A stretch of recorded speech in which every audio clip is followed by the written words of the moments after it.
Thank you so much for being with us, and let me share my screen to go in more details. All of you are aware that we are going to talk about academic freedom, and I hope you are familiar with the concepts of the academic freedom. And I will try to explain what is happening inside of Iran regarding the movement that happened in last 9 months. So today in the panel, we are going to have with us some of my friends and colleagues from the international community of Iranian academics, that I will explain about it more, that why we have such kind of the academic.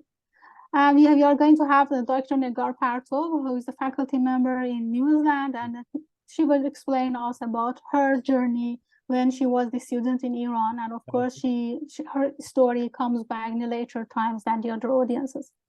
And Farshid Nourouzi also will explain about his experience as a recent faculty member who left Iran due to the suppression that he faced.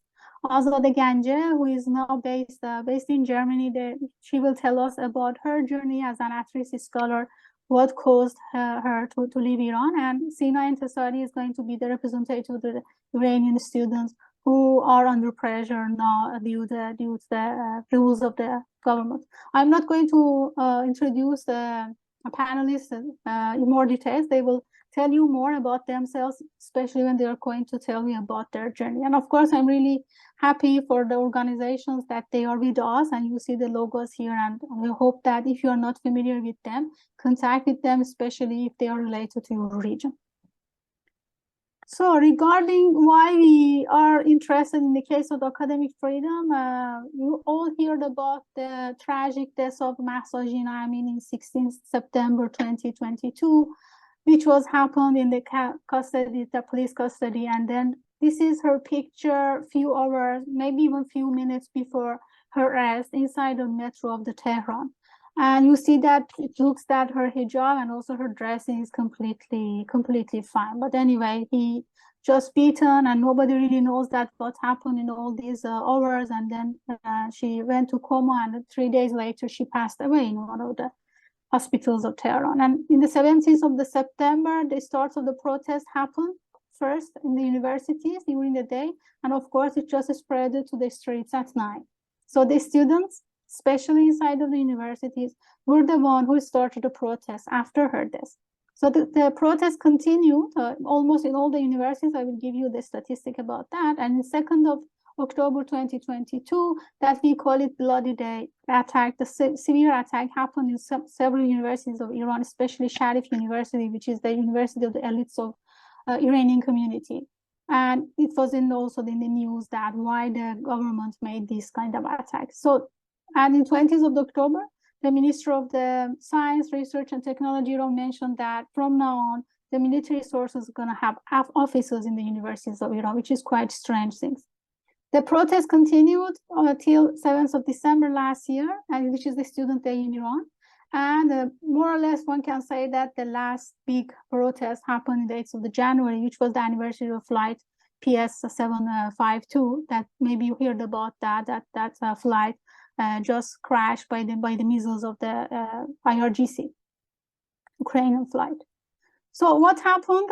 We just realized that this movement is completely different than the other movements that we had in Iran. So with our colleagues and also the Iranian academics in diaspora, we try to make a community called it International Community of the Iranian Academics, in short, ICOIA.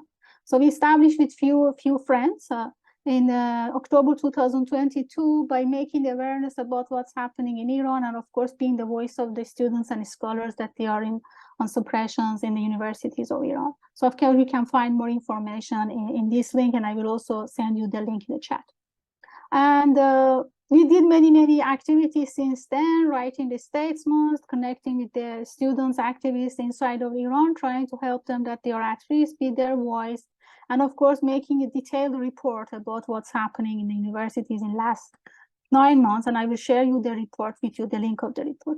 Just briefly explaining what is going on in the University of Iran. Iran has 85 million population, which 2,300,000 of them are students, and we have 86,000 faculty members, which 6,000 of them are professors, and 60% of them are working in public universities and 40% in private universities. In last 9 months, which is really, really difficult to track all these statistics because there is no really information confirming that. But our studies at ICOIA shows that more than 700 students have been arrested.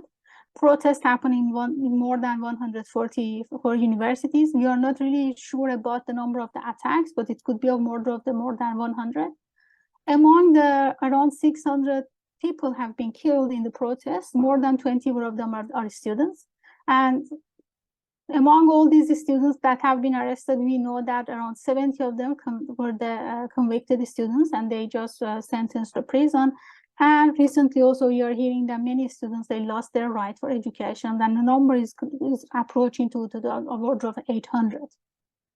What's happening in Iran is that when you participate in the protest, doesn't matter that you are a student or not, so you should go to the court, and then it's completely illegal issue that you are doing. So these students also, they have sentences from the court. And of course, there is a special issue inside of the Iran which comes to the ideology, which is the disciplinary committee in the University of Iran. I will explain you a bit, and then of course our panelists will try to open the idea. What is this committee? Just giving you a statistic about the court sentences for the students. The students got the prison for 1 up to 7 years. Some of them even get the lashes of up to 74. Many of them, they lost their right for leaving the country for 2 or 5 years. They exiled to another university to continue their educations. And of course, some of them prohibited from doing even online activities and being membership in political groups. And in some rare cases, even their passport become invalidated, so they cannot leave country forever. So what's happening in disciplinary committees? Disciplinary committees started from the beginning of the revolution in Iran in 1979. And we will explain about that in detail.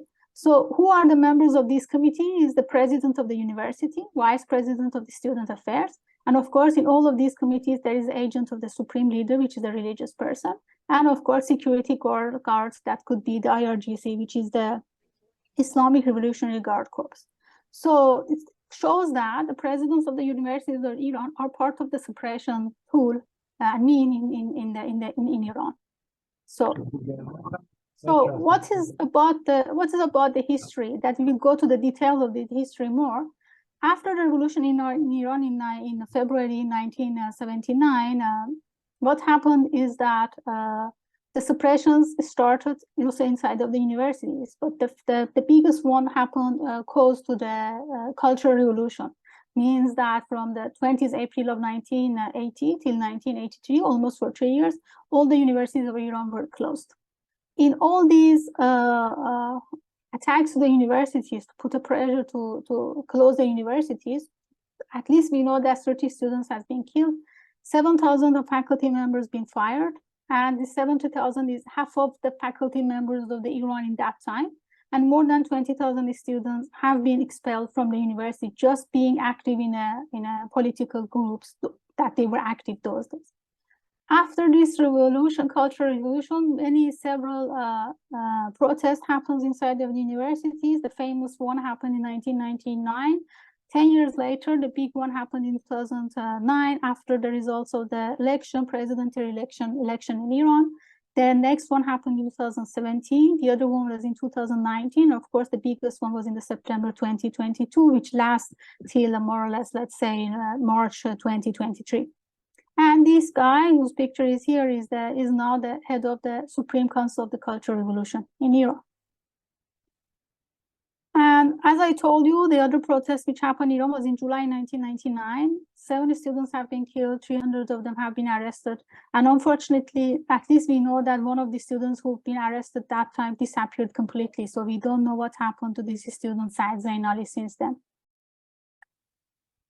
And unfortunately now also we have several students that they are in prison without any clear evidences for that. 2 famous of them are Amir Hossein Moradi and Ali Younesi, who got the medal in the national and also international astronomy Olympiad in 2019.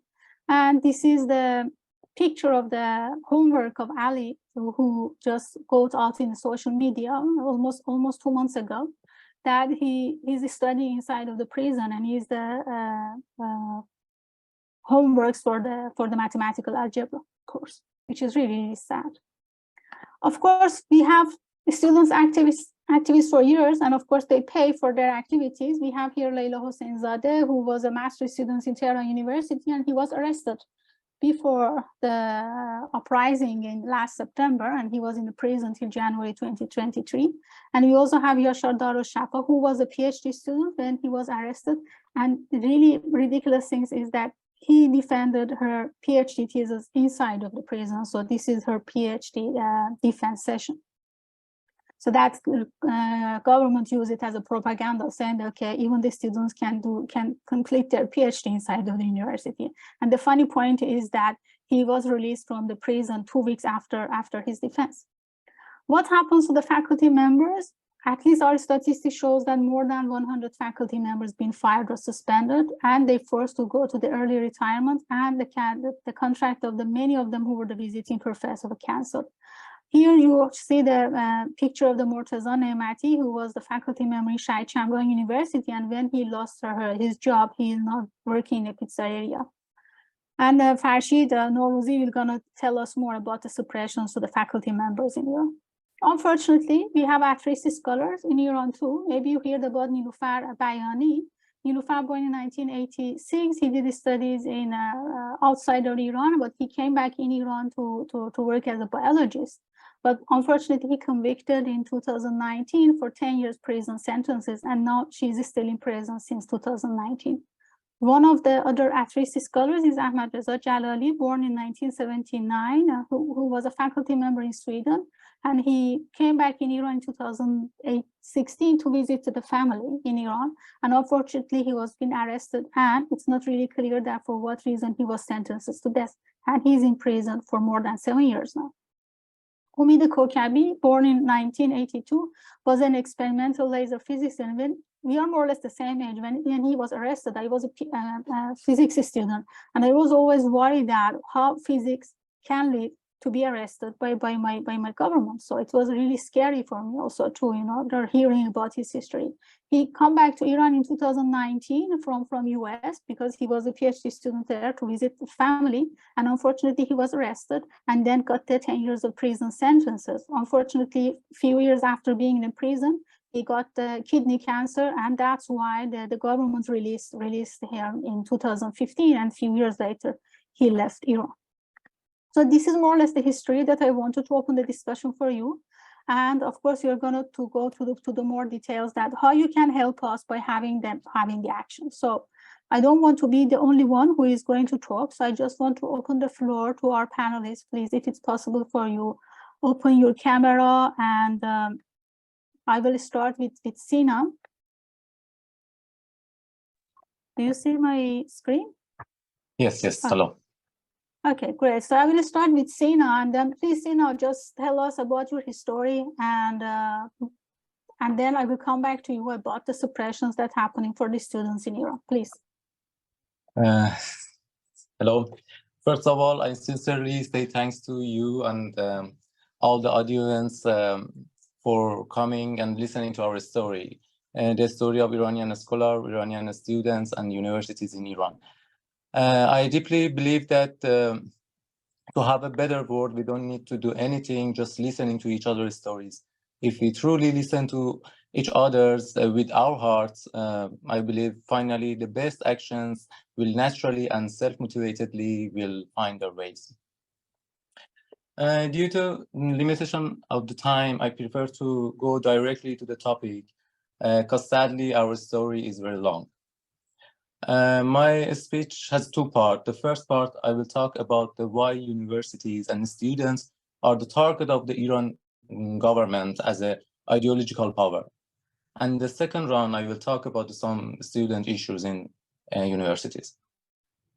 Since the 1979 revolution, universities in Iran found a special position. If we review, as the NC also explained, if we review the history of all movements in recent decades after the revolution, we will see universities have always been initiative and at the forefront of all movements. But the question is, why universities? Since the revolution, the government has heavily restricted and censored all public space in Iran. in Iran, no independent media, no independent institution, no independent NGO, and no independent union has a right to exist, let alone acting or acting in order to organizing and gathering individuals and redirecting their power to their demand. Therefore, it can be said that in such an environment, the university had to cover the absence of the public space, and they have to play the role of other institutions as well. So, if not say the only universities, certainly universities are one of the most powerful public space in Iran in the last 4 decades. That's why the government has made a significant effort to awaken university institution in various ways, but probably some of my friends and colleagues are here to mention the ways that the government using for awakening the universities. This is the why university in Iran are important, because today their responsibility are more than just producing the science. The university in Iran are the only chance for the young generation to gather together and sharing the idea and demands. Universities, students, and researchers in Iran have simultaneously 2 responsibilities. First, generating a science like everywhere, every university in the world, and also practicing their social responsibility by protecting the social values such as freedom and equality. If you ask me, in the condition of the Iran, sometimes the second responsibility is even more important and fundamental than the first and the main one. So as a result, and according to the topic of our event, we can see how an ideological government, by restricting other public space, has shifted the functional role of the university from science production toward the political activism. So it was my first part of my speech about the topic of our event, and I tried to explain that why the university and the student in Iran are target of the government. So thank you so much, Zhina. Yeah, thank you so much for opening the discussion. Maybe it's the time to go to Negar, because Negar also is a bit older than us, in a sense that she experienced more and she left Iran many years ago, but she's following the news very well, and of course she can tell us what happened in the Cultural Revolution in Iran, why that happened, and why they called it really Cultural Revolution. Do we really needed something like called cultural one, and what happened in this Cultural Revolution, and is this still continued here, and then how we can see the consequence of this kind of the revolution inside of Iran. Of course, this was not the revolution that people wanted, but it's forced by the regime. So Negar, please go ahead. Greetings to everyone, and thank you for the organizers and for Shape C and for NCA, who did a lot of work to put this event together. And kia ora, as we say in New Zealand. So welcome everyone to this panel discussion. Yes, I am the first generation of students who was in 1999 a student uprising, and then many of us left Iran after that, particularly because the situation was becoming more and more dangerous and problematic. I want to kind of go back to what Zhina mentioned and give you a little bit of idea about how the Iran system is different from Taliban and what happened that they got involved into this problem that they created for themselves. So as a political Islamist, they could come to Iran and say that we don't need revolution, we don't need universities, but they couldn't, because the whole idea was to create a modern Islamic, even to the Islamicists of 1979, it was supposed to be a modern Islamic revolution that brought modernity, kind of married science and ideology together. In fact, if you think about what NC and Zhina mentioned about the Cultural Council, the Supreme Council of Cultural Revolution, the idea was to create a system in universities that bring science and religion, particularly the ideology of Islamic revolution, together. their counterpart in Afghanistan, when they got to power, they said, Taliban said, we don't need education. So they got rid of universities. But as Zhina mentioned, universities became a major problem for Islamic Revolution because for one side, it became the major site of resistance. It became the public space where discourses and debates and critiques of the regime was very popular and was happening quite extensively. And because of that, the universities got closed 2 years after the revolution for 3 years, and through the Cultural Revolution, and they did two major strategies they imposed on revolutions. Was to purge the universities from all the university academics who were during the Shah's time, who had a position, so they all got sacked, and thousands of them lost their jobs. And the other one, also university students, everybody who wanted to go to university at the time was supposed to be surveyed. They would come to the neighborhood and ask the neighbors whether people would go to prayers, would they kind of go to Friday prayers and different modes of ideological rituals that the Islamic Republic was promoting quite extensively. And of course, there were academics, like some of them are in United States of America now and teach and have a very good life, like Dr. Abdul Karim Surush, who at the time was the architect of thinking about universities as factories that were building ideological products, ideological scientists whose job was to marry science and ideology together. So in 1999, when we started to uprise, it was the first time that we thought it is an opportunity. As the reformist government came into power, we found out that it was an opportunity for us to have a voice. And that's how the new student uprising started to take shape. I just mentioned something and then I leave the floor to our next panelist. But students and universities never stopped resisting this oppression. So we have always, in 1990s and 2000s, from the moment that the universities started again to operate under the Islamic Revolution, some of the academics who still maintain their position in universities very secretly were teaching us, and generation after us who are NCS and Azadeh and Zhina, about how to think critically. So that tradition never died in universities, but it has been oppressed. And that's why these oppressive techniques have matured in order to make sure that the silencing strategies work, because as they develop, so do the academics at university. Students also resist against them, and their resistant techniques evolve as well. So thank you, NCA, for giving me the opportunity. I will come back if you have any question. Thank you. Yeah, thank you so much, Negar. I also want to thank you, because it's now more or less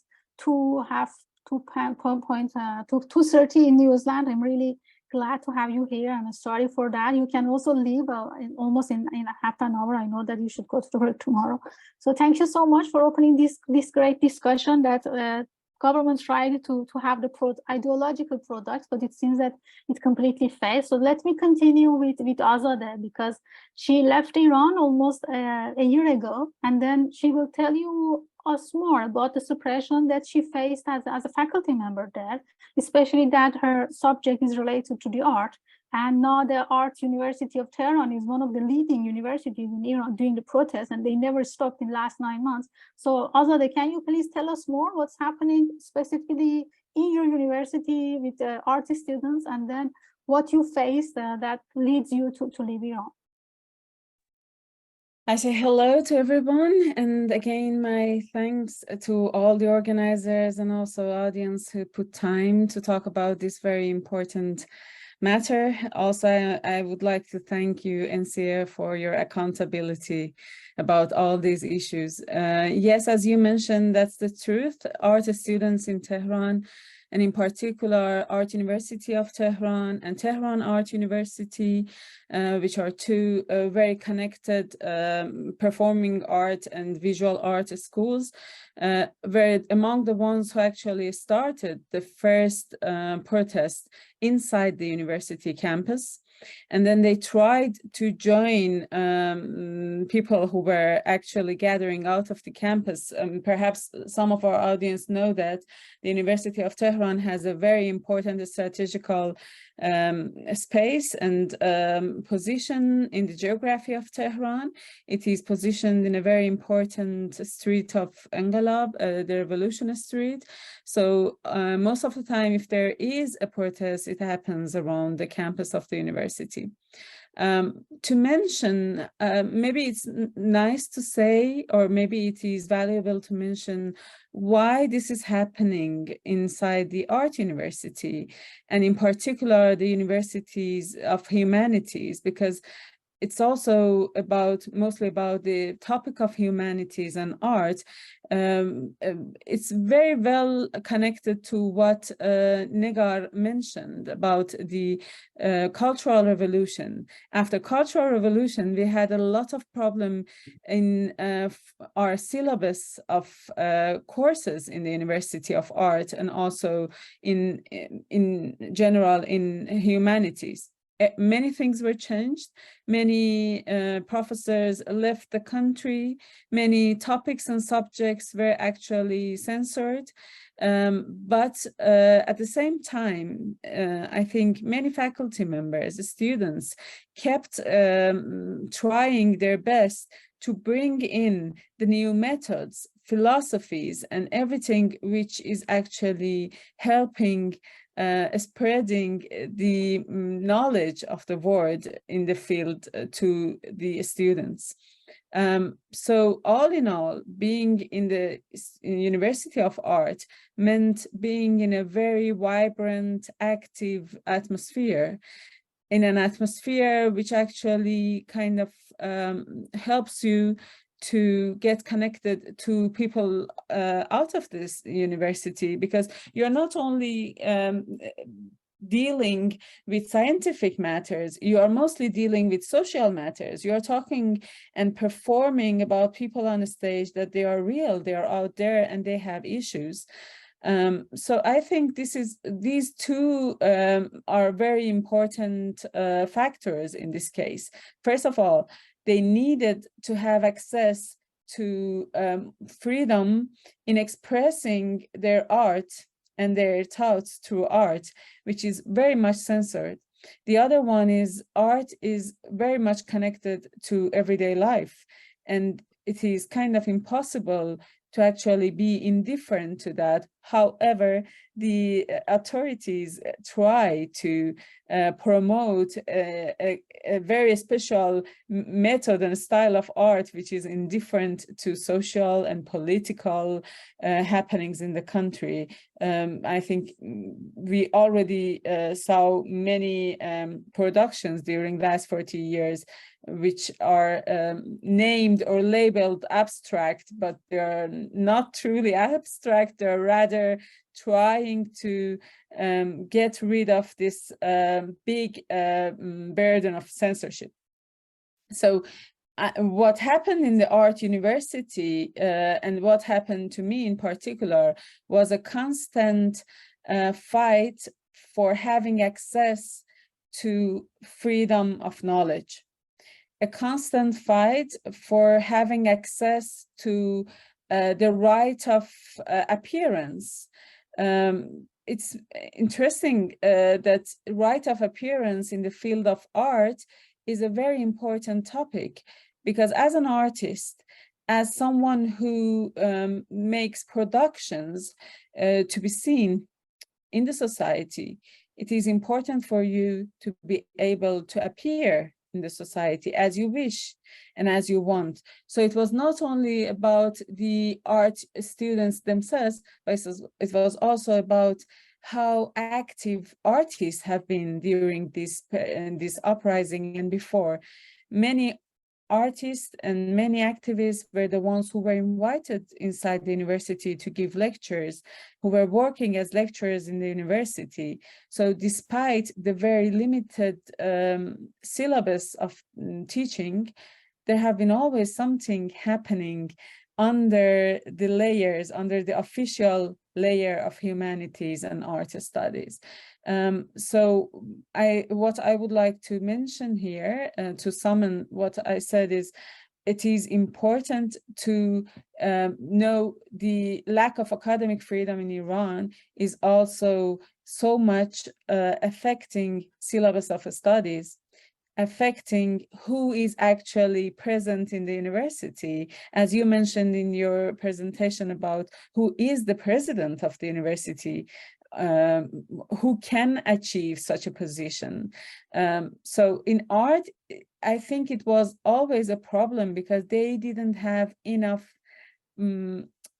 propaganda members to bring into art field.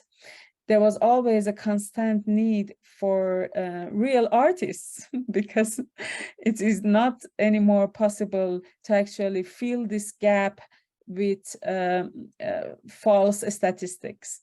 And by this, I would like to give the stage to other panelists here.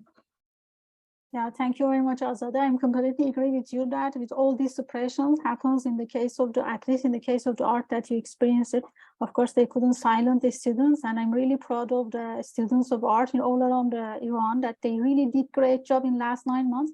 And once I remember that I tweeted that if they were my students, because I saw their performance regarding the play and also music and all these things in the women life freedom revolution, and I tweet that if they were my students, of course I have no talent in art, but if they were my students, all of them could pass the course without being in the class, because what they are performing is exactly what we really expected from them. So then they really did, they performed in real life, in the real stage that they had it with all this suppression, and not in the real in a course that they were forced to learn the things that they are not really they are compulsory art, let's say, not real art. So thank you so much for sharing with us. So let's go to Farshid Nourouzi. Farshid was a faculty member in last September, and he forced to leave Iran. So Farshid, can you please let us know what happened to you, that big idea to the people, give the idea to the people that how supporting the students can lead to losing the job in Iran. So how simple reaction can lead to that, please. Hello everyone. I hope that you have my voice in a way. Yeah, we hear you. Okay, very good. Please. So I would like to thank, first of all, I would like to thank the organizers of this event. And I know that you have been active and engaged over the past 4 or 5 weeks. So thank you. And I can see some of my French friends here. So I would like to say bonjour à tous aussi. Before I start my talk, there is one very important point that I would like to mention, and that is this very important fact that I'm not talking about these 2 years, because the lobbyists of the regime have tried to say that, for example, I don't know, the administration of this president is different from the administration of other presidents. So they are trying to promote a kind of bifurcated, dichotomous, binary picture of the Iranian politics, in which we have hardliners and moderates. But the fact is that there are no moderates. Moderates are not allowed to run in elections in Iran. So what I'm trying to say, what I'm going to say, my dear colleagues, is that I'm talking about the suppressive measures of the Iranian government over the past 4 decades. So before answering NCS question, I would like to mention two very important points about how teachers are employed in Iran, how university teachers are employed. So we need to be aware of this very important fact that employment of full-time teachers happens only after a very thorough and comprehensive investigation of religious and political affiliations of both the applicant and his family. If you are not an active pro-regime figure, your background must at least show silence, quote unquote, and neutrality. Thus, only 2 types of people can be employed in the Iranian universities as teachers. Either you are a regime sympathizer, or you are extremely silent. Anyway, but if you can skillfully, and I can say slyly, pass the strict employment procedures in Iran, and you can turn into a teacher, you can become a university teacher, there is no guarantee that you're going to remain one in the coming years. So in order to have a professional profession in Iran, I mean, if you're an assistant professor and you want to become an associate professor or full professor, با مرز you need to, نیومده بودم چرا بیدار شدیم هنوز از این تکونم نخوردم I'm afraid. Please go ahead, I just unmute. D'accord. So in order to change your professional status, you need to have an acceptable quote-unquote cultural dossier. That is, you are expected to pass several in-service courses of ideological indoctrination. And as my dear friend Azadeh said, both your classes and your syllabi are closely checked by the regime representatives in the universities known as harasatis. So it can be really translated as the people who guard the security. And there is also a very, I can say, intricate system of espionage to find dissident voices in universities. And unfortunately, a considerable number of administrative staff in Iranian colleges and universities cooperate with the regime on different levels. And when I used to teach at the University of Mazandaran in Iran as an assistant professor, it is no exaggeration to say that over 70% of the staff worked as eyes and the ears of the system. And sadly, the regime has also incorporated some students to spy on the teachers, on the fellow students. And during the Zhina revolution, some dissident teachers unfortunately were condemned because of these spies, both present in the administrative staff and also the students and their fellow colleagues. And the officials as well, we know that they are closely, they have close ties with IRGC forces, with the intelligence forces. And what happened to me, because I had an administrative position, I was the vice dean of the faculty at the University of Mazandaran, and because many classes were not held at that time in the beginning of the Mahsa revolution, because the students were trying to show their solidarity with people out there in the streets and those who were killed and their families. I was under this very extreme, I can say, pressure to give the names of the striking students and teachers. And when I didn't do that, I was forced to resign, and then I left Iran 10 days after my resignation. Yeah, thank you so much, Farshid, for sharing with us your experience. You mentioned the sad point that, how the promotion in the case of the faculty members, and even from the beginning, the hiring of the faculty members happened in Iran. And it's really sad because that somehow take out the hope that we have in future for having the really great revolution, in a sense of the changing from bad to good after the revolution happens in Iran, in a sense that we are really looking for that. And I hope that that's one of the maybe reasons that people always asking that the students are the leading ones in the revolution, and also after the death of Mahsa, and why nothing happened in the case of the faculty members. And now maybe it's really clear that, unfortunately, being hired in Iran as a faculty member and getting promoted, it will be affected by that. And of course, if you don't be silent, your promotion can last forever. And of course, this forever is not forever. So you will be kicked out from the university. And that's what happened for 100 faculty members that I mentioned that they were not silent in last years. And of course, when they wanted to get rid of them with the reason that saying, okay, now we don't have you, they just, put the point on the sense that you couldn't promote it, let's say in 10 years that you expected to do it, and you should be kicked out. So then always there is a ideological issue for promotion, but they always put the pressure on the case of the scientific point of view, but nobody really can realize that that happens just because of the ideological promotion that happened inside of the universities. And that's why, as I mentioned, the committees of the universities of Iran, in that committees, the religious, the representative of the leader, the supreme leader, who is the religious person, is present, and of course now also the military forces are there. So it's really, really difficult to pass that barrier. So you should be extremely silent. If you don't keep silent, you are forced to leave or losing your job. This is the minimum penalty that you are going to get. Since you are not going to have Negar, and she should leave because it's really early in the morning for her. I just wanted to come back to Negar, saying that, okay, we discussed about this ideological issue that's happening inside of the Iran, and we just see that it has been failed. And do you really have any hope that something is going to change? Do we have a hope that inside of the universities, at least from the top-down approach, because from the bottom up, we know that the students are really active.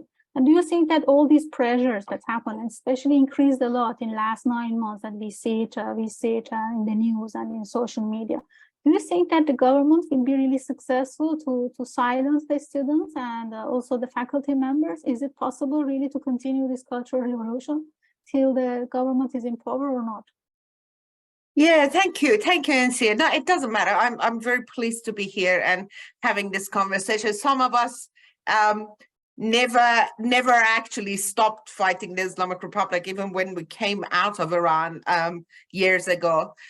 But what is beautiful, and what I think is the major failure of the Islamic Republic in suppressing universities, and particularly students and academics, is to acknowledge what the university students and academics like Farshid and like Azadeh are fighting against, and then see that how this fighting can result or not. So the first of all is that the reason that you still have multiple layers of intelligence operators, revolutionary guards, Basij, who's the militia, as well as official reporters and intelligence operators in universities, is that even the Islamic Republic knows that they can't win this fight, and this fight continues.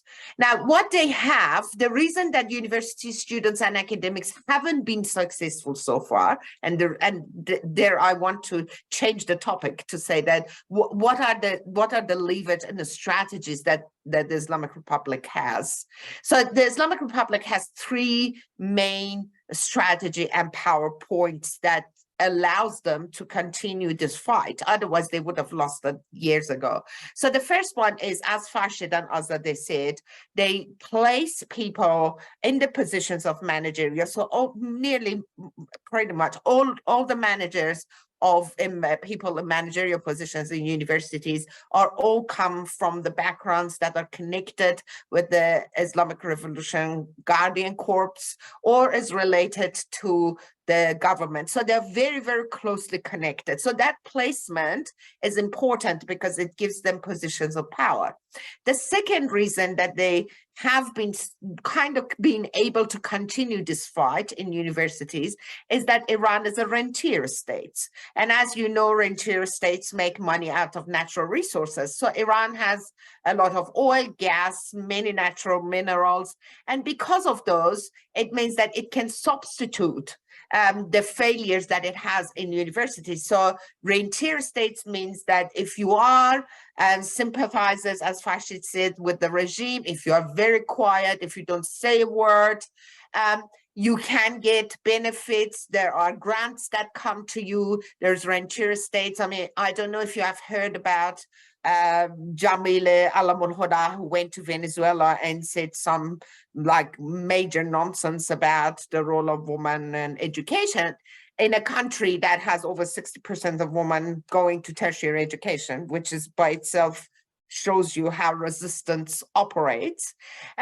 But if you look at her background, she owns a center that is funded exclusively by the money that comes from rentier states. So there is a there is a financial aspect that, while we don't get a chance to speak quite extensively about it, is very important. They develop centers, they develop positions, academic positions, grants, travelings, publications. So there's a lot of money that comes into this fight from the Islamic Republic. And that means that they do have another leverage to continue this. And the third one is that they create a culture, they have spread a culture across universities. And that culture is the mistrust amongst the academics and administrative components of universities, as well as managerial. So everybody, and this is an intelligence model that they copied from Russians, particularly during the communist era, but even now,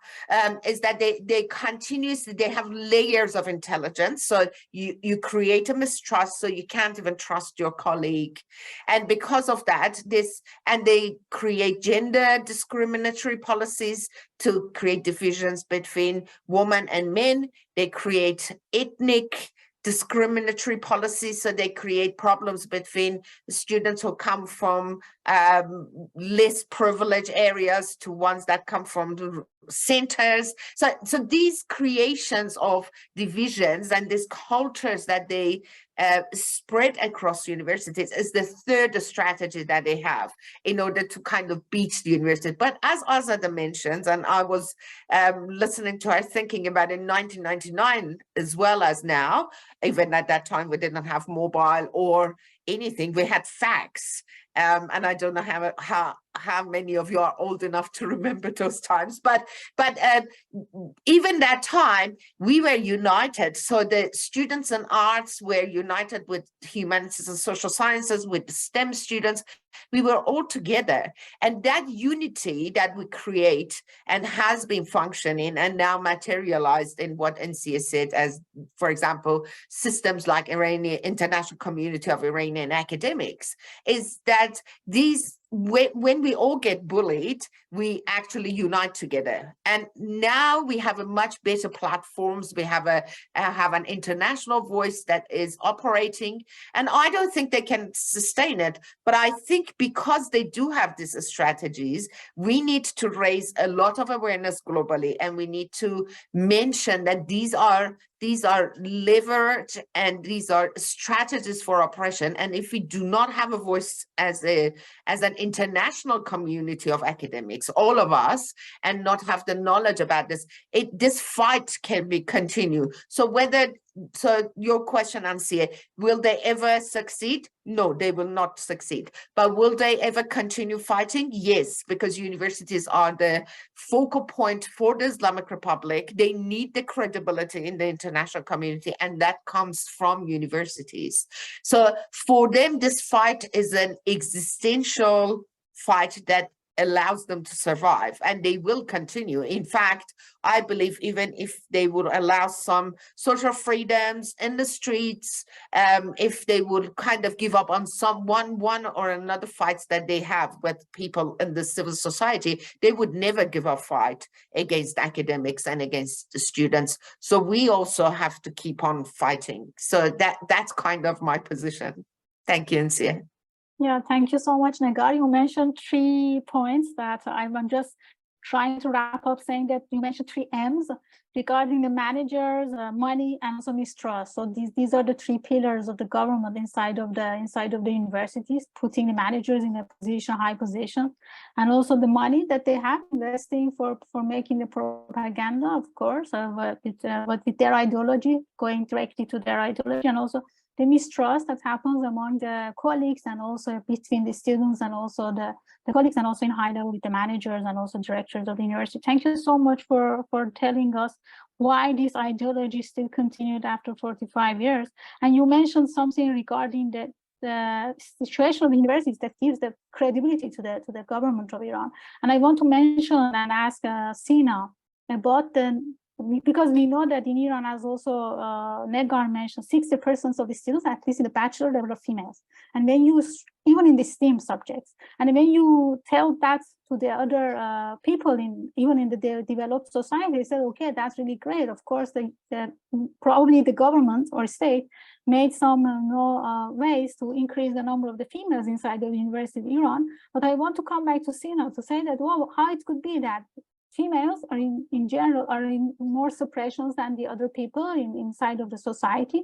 And that's why we have the Women, Life, Freedom Revolution right now in Iran. And how it could be that the 60% of the students inside of the University of Iran are just females, and what happened to them when they go to the higher level of the education. So Sina, please.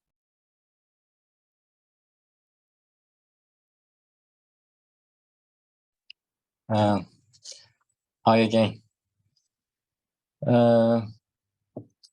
Yes, you know, the most repeated question that we asked that what does it mean woman in woman life freedom, and what do you why you specify woman in this? I just wanted to say that at the you know, the first years that the Islamic Republic came to the power, they executed the women that she was the prime minister of the, you know, education ministry of the Iran.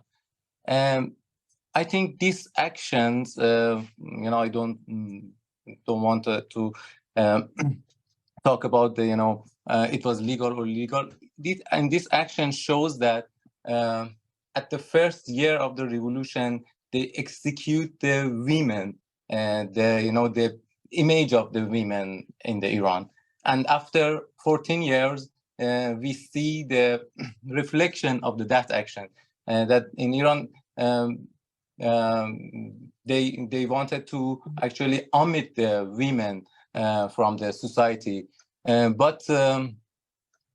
they're very admiring that we see that with all the obstacles, with all the limitation that the government put on their way, they could pass. And as you mentioned, in the university, we see that even the number, number of the women somehow is more than the even boys students. Yeah, we see that it's this slogan, woman, life, freedom, it comes from the heart of the all Iranian. Forget about their sexuality, that all at the same time say, believe that we came to the new era, that in this new era, the women and the men are equal. And another things that I wanted to add to my speech is that I want to just review the other issues that the students are faced in the universities. And I wanted to mention that is not about just recent months after the Mahsa Amini. Of course, after the recent protests that we know as the Mahsa Amini revolution, due to the importance role of the student in those protests, pressure on the university has significantly increased. However, there is no exact statistic, as the NCA mentioned, but at least over 800 students being arrested and transferred to prison. And according to another statistic that recently published, in the last recent 2 months, nearly 100 students received disciplinary sanction during the current academic semester. This sanction often suspending their studies for several semesters or even forcing them to change their university location. But when we talk about the suppression and controlling system in the university, we don't just want to talk about the recent months or after the Mahsa Amini revolution. During the many years, students have become accustomed to the presence of the security forces. all their behavior is observed by the security system. From the moment that you as a student or as a professor enter to the university, the security system check your ID card to let you get in, sometimes check your bags and check your appearance. And also, can you imagine that when you enter to the university, there's a placard, something like a checklist in the entrance of all universities to tell a student what can be worn within the university. And you will see that in that checklist, even they interfere into the smell of the perfume that you use and choose. So you can imagine in this kind of the university, all the behavior of the students are monitored by the cameras for the even smallest things, like not respecting to the sexual separation law. Students are called upon to the disciplinary committee. But still, the issue of the students are not limited to just Islamic rules or Islamic dress code. There are many scientific subjects, especially related to the humanities, which conducting any research on them are not permitted. Because it may cause some conflict in their ideology base. And also, there is a famous slogan that related to the Islamic Republic that openly promote the discrimination at all levels.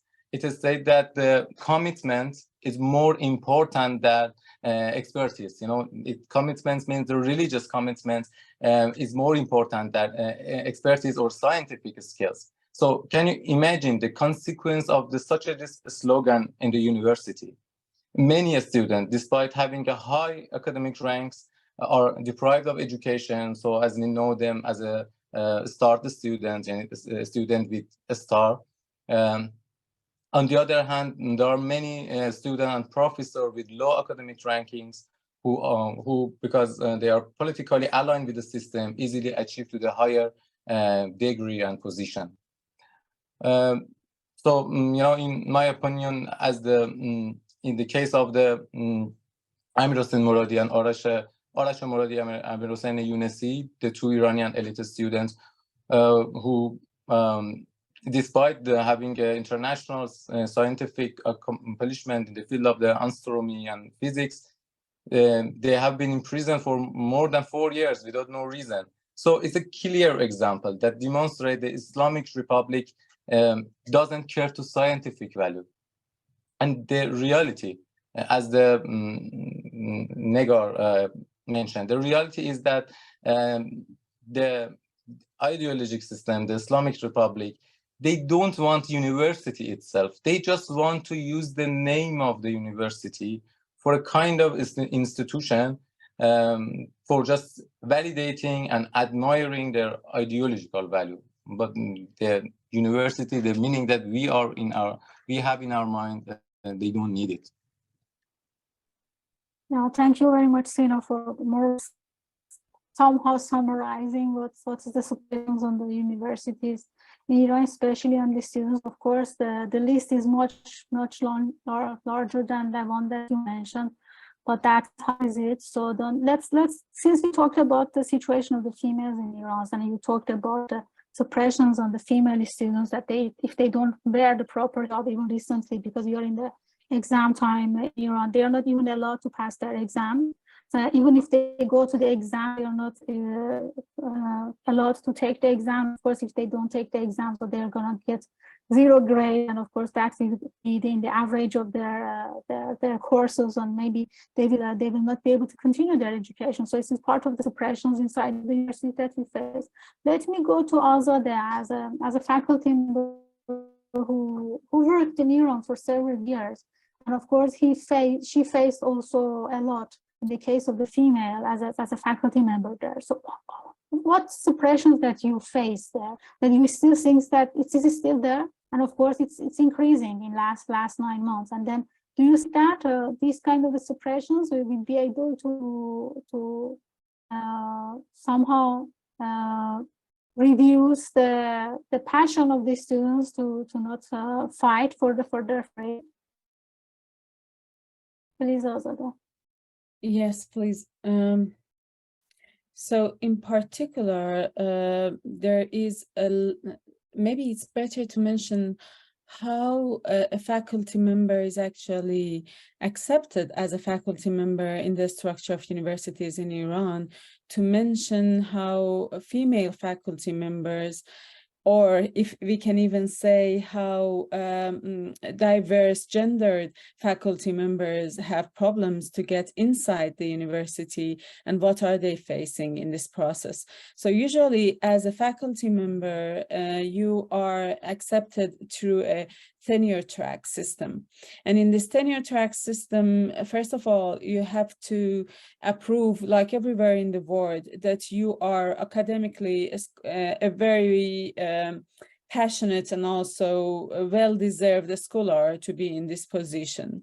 And there's also an intention to hire faculty members who already studied out of Iran, which is also very surprising. In particular, in Tehran University, there is this intention to hire faculty members who studied out of the country. The other criteria that they check is about how you're actually loyal to the ideology of the system, how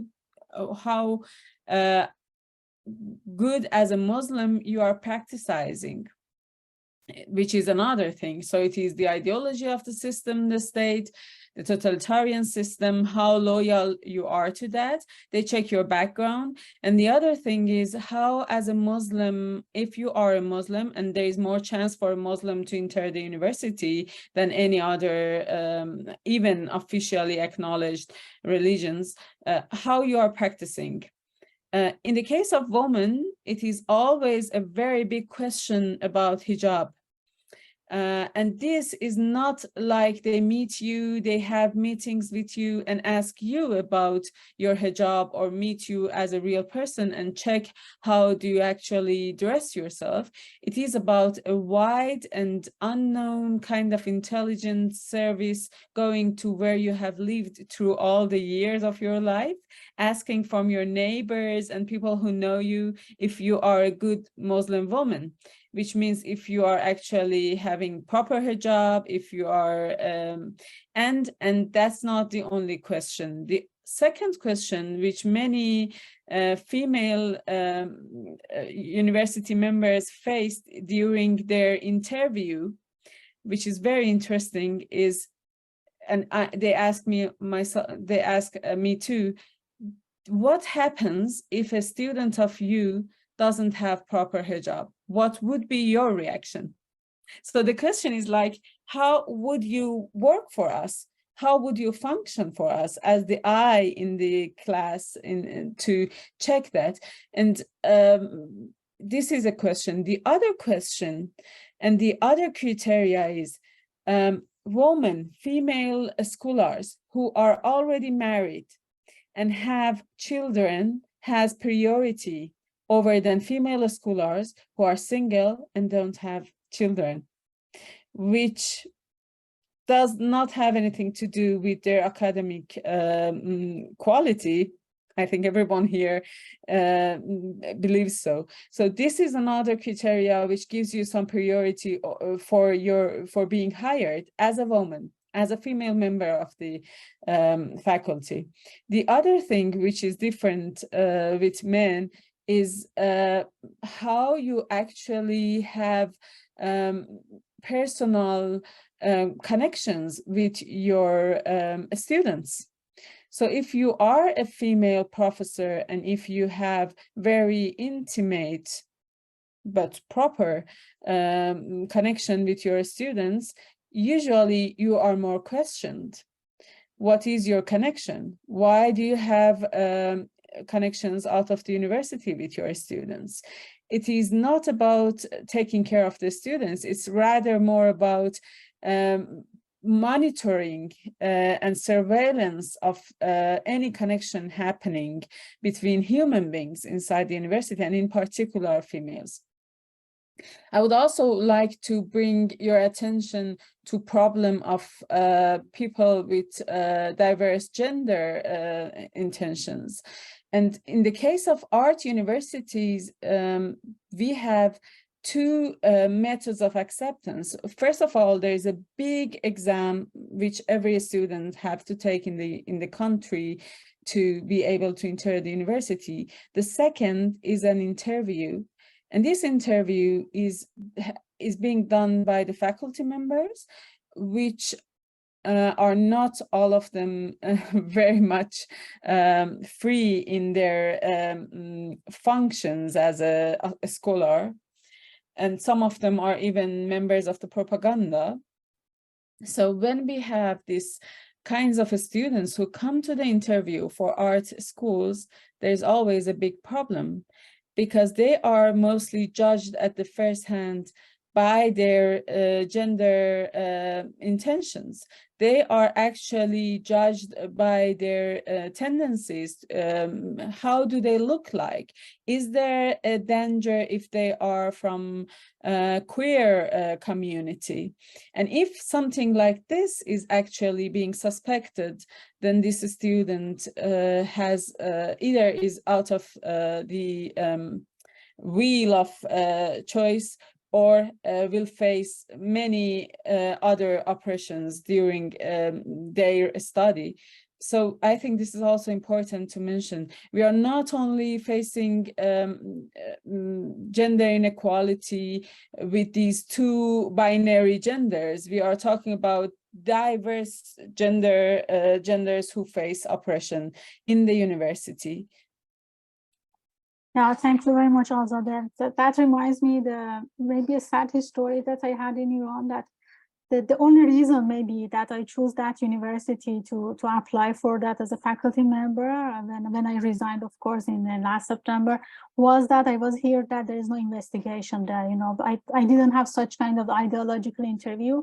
It was somewhat exceptional institute because of the founder of the institute tries to attract the people's not in the ideology of the government. So it was really also challenging for him. So that was one of the reasons that I chose that university in a really small city, which was really, although it was really close to the capital, but it was not a really developed city in a sense that, okay, you want to stay there forever or hold your faculty position. But I just chose that place because I knew that before going to the promotion of the associate professor, you will not be going to investigator. So I said, okay, I can be safe for a few years, and who knows what's going to happen. So I never become an associate member, so I resigned my faculty member. So I'm really happy that I never be in a room with let's say the intelligence forces of the regime to answer the questions that, of course, I never believe in them. So that's why I left my position after 7 years. I'm really happy that I didn't pass this investigation in my life. So thank you so much for yourselves. And I think that for not becoming the discussion more boring, and since we have several questions in chat, maybe it's better to answer some of them, and then that can also open some other conversation. And after that, I can continue with my own questions if we had more. So one question that has been asked is related to that. One main question is that of course they asked me, but of course we did the panel together. The question is that what is the hope that you want to achieve with all these activities like this one? So Farshid, can you please answer this question? Of course, the other ones also, if you have something to add. Would you please repeat the question, Etienne? What is the hope you want to achieve after these activities like this one? Well, there are several objectives. But for me, I can think that one of the most important methods and ways the international community, academic community, can help us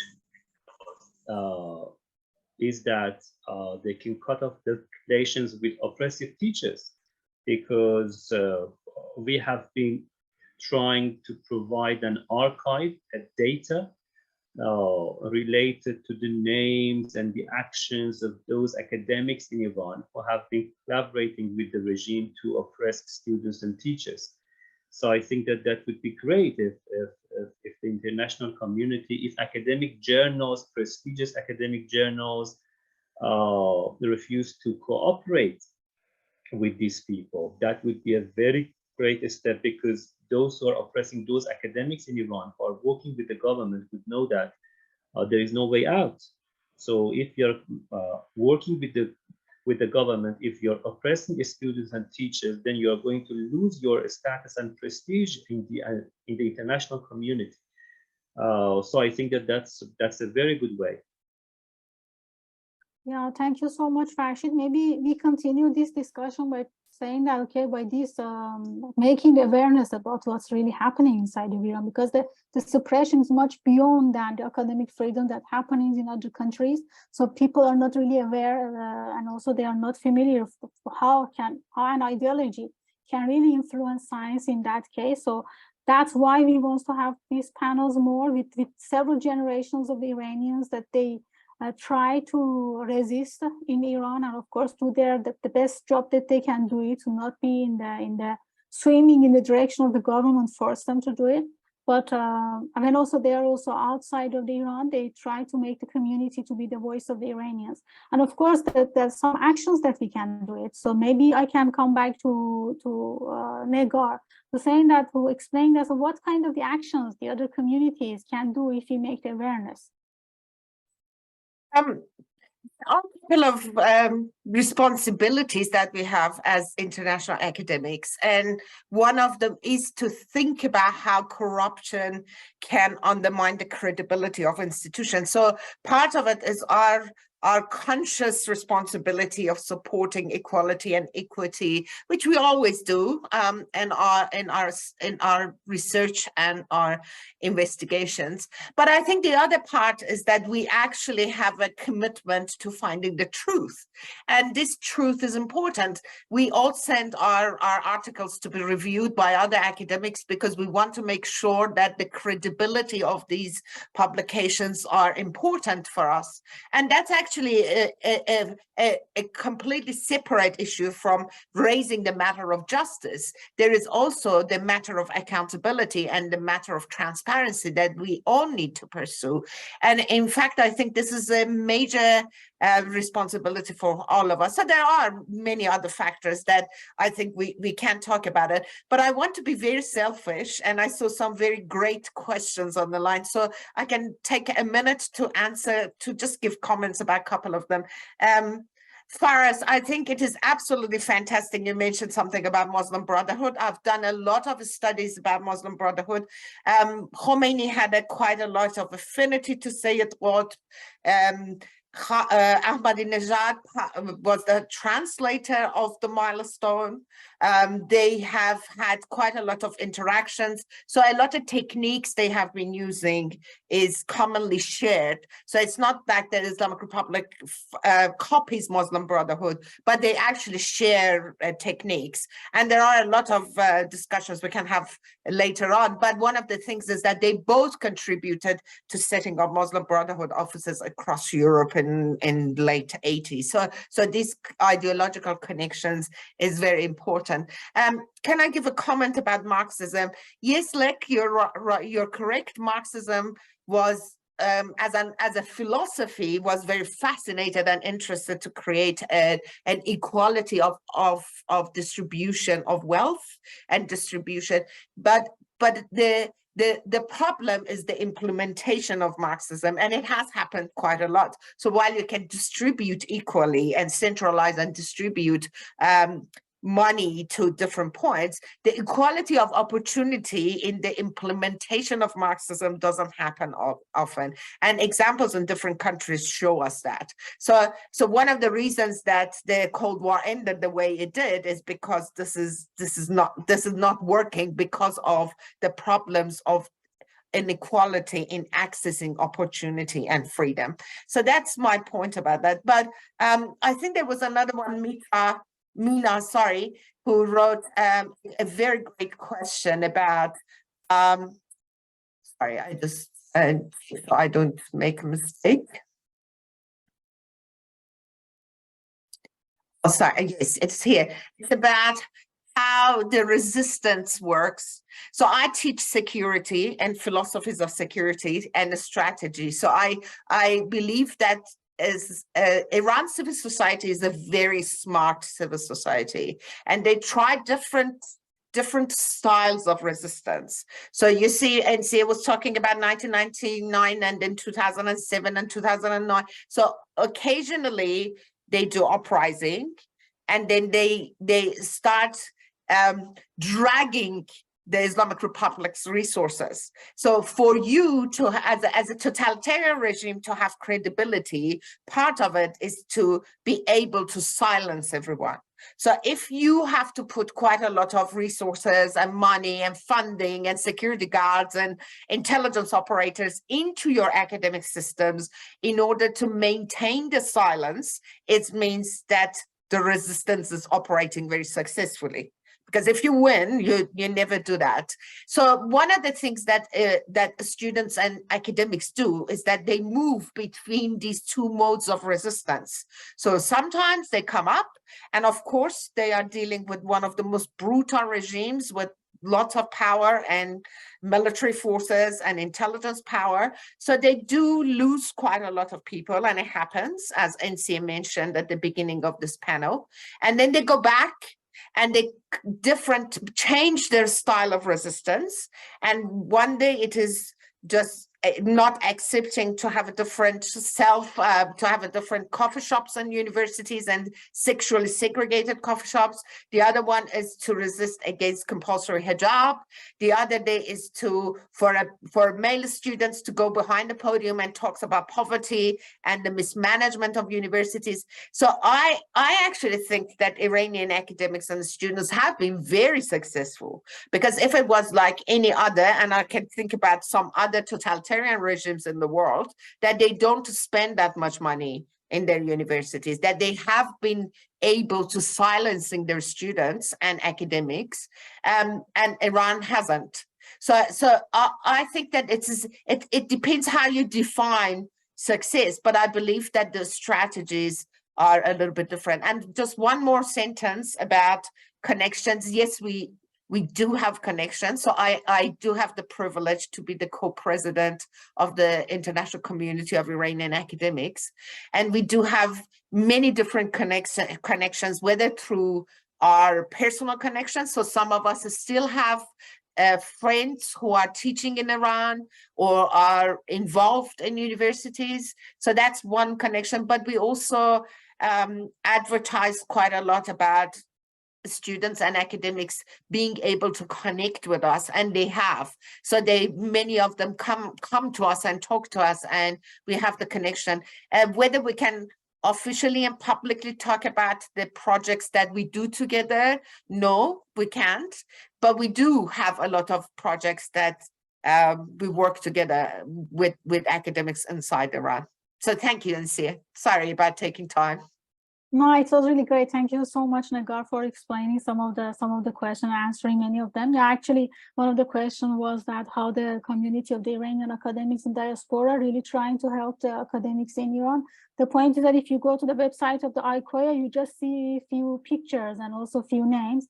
That because, of course, although we are living outside of the Iran, because we are really worried, we have the families in Iran. So we are really worried that if our names will be in the community that is really working against the regime, we will lose our right to come back home, to even to visit our families in several years. So that's why you see that the people that you see on the website of the HEIs are not the ones that they are really, these are the ones that they don't somehow, let's say, care, losing their rights to coming back home. But many of them, of course, because of the family issues and all these things, they really like to come back their beloved homeland, because it's their right to do it. So then even we can imagine that how the critical the situation is. Even the ones that they are living outside of Iran for years and years, they fear to come back in Iran. I mentioned about Ahmad Reza Jalali, that who was the faculty member outside of the Iran, and when he come to the Iran to visit the families, he's just arrested and then sentenced to death, and he's in prison for 7 years. So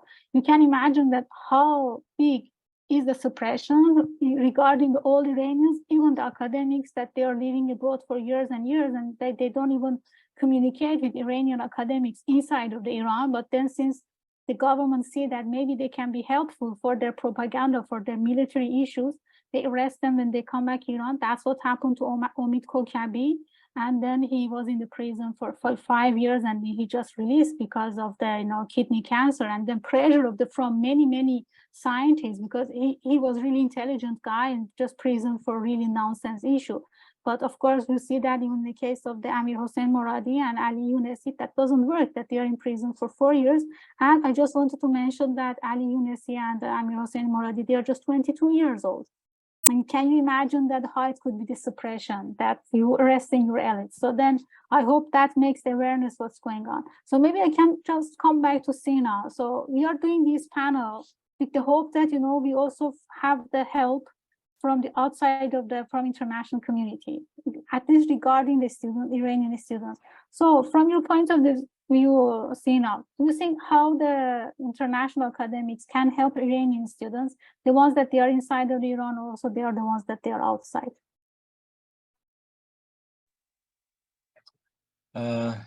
Yes. Of course, as I mentioned at the first of my speech, that just sharing our story can be helpful, because it just by expanding awareness about what exactly happened in Iran, because we all have a same experiences. The people who are attending this event are from different generation, but we have a same experiences. So at the moment we have a same motivation, and we have a lot of connections with the still a lot of our friends are still in Iran, and we are making a lot of connections with the international organization, and we report them what's happening in Iran, and we can also do some action against those who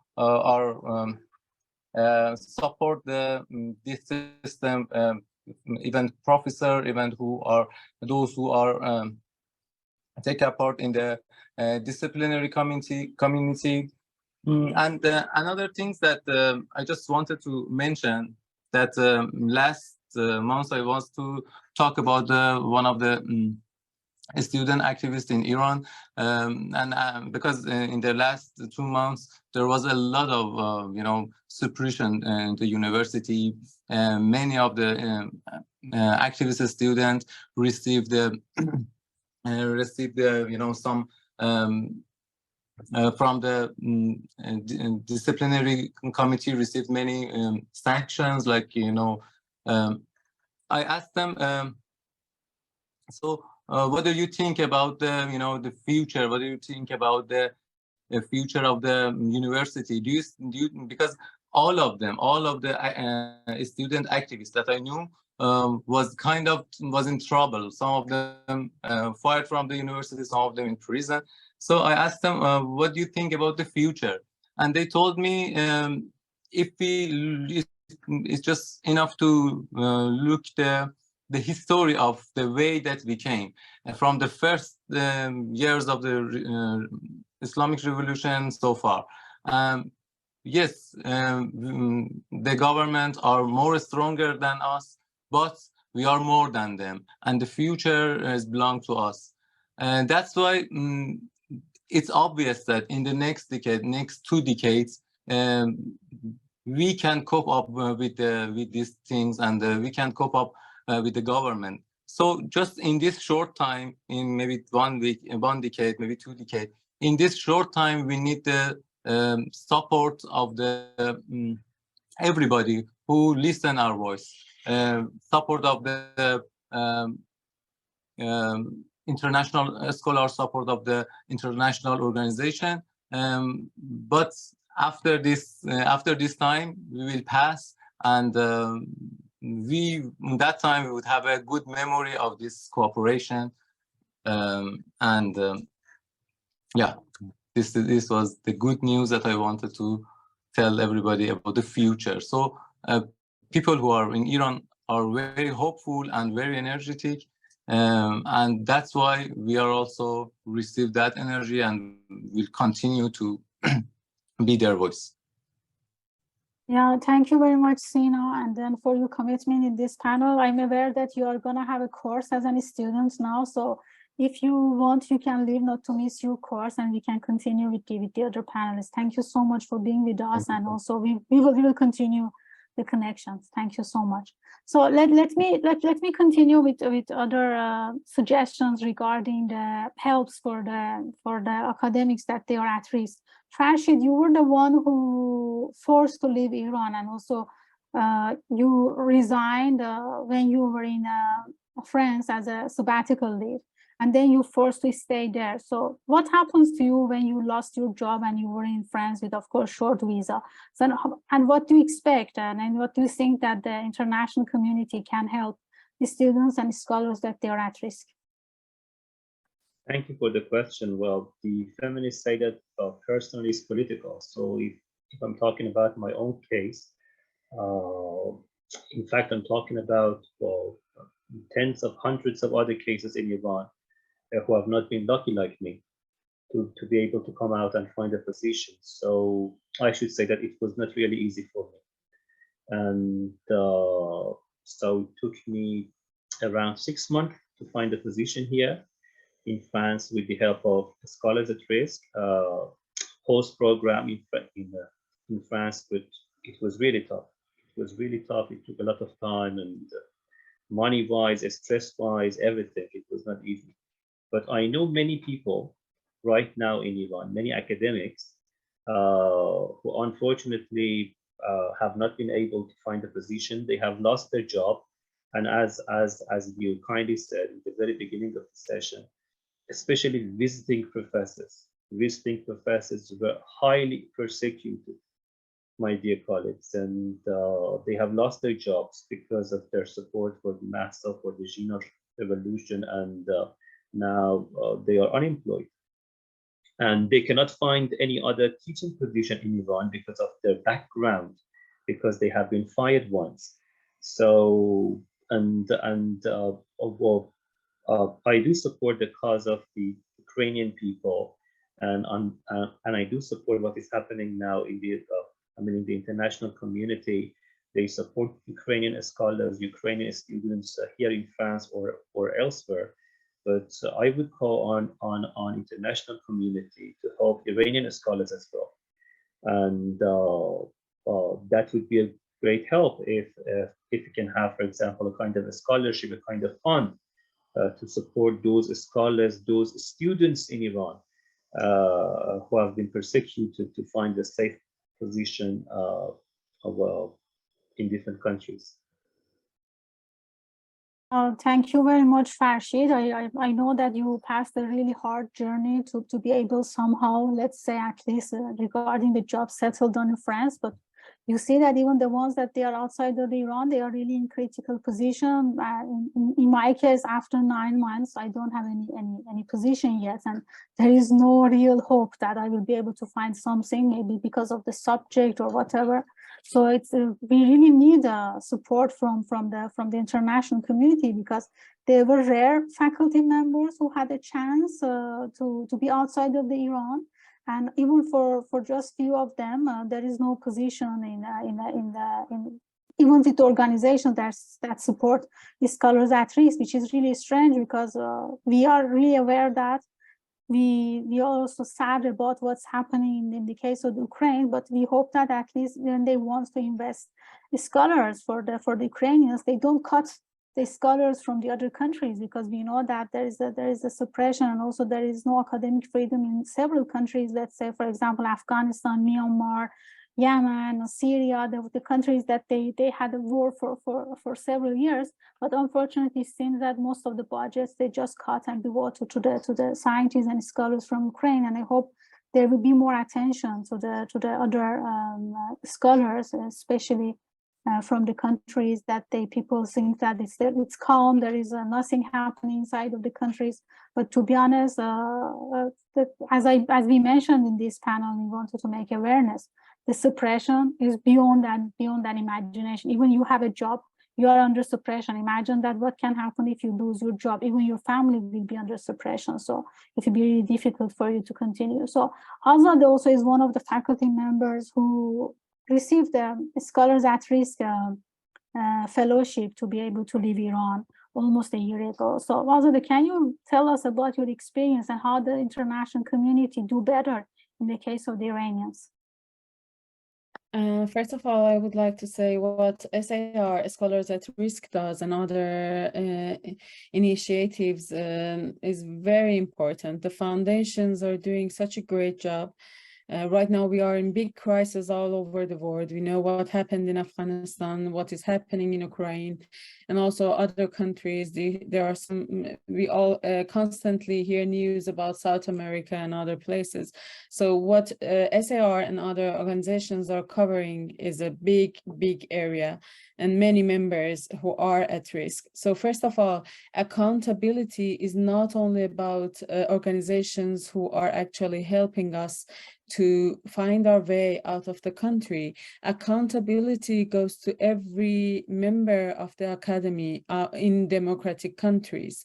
So I think this is very important to bring the topic of academic freedom as a very important part of a scholar responsibility into on the stage of the universities.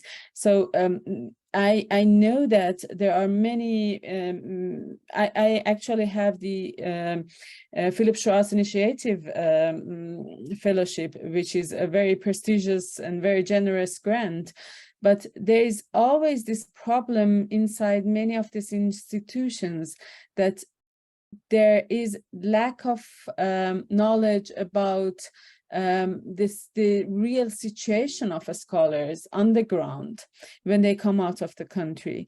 I don't think it can only be solved by consulting us and taking us into consultations. I think it could actually be solved by using the potential of all these scholars as real members of these institutions.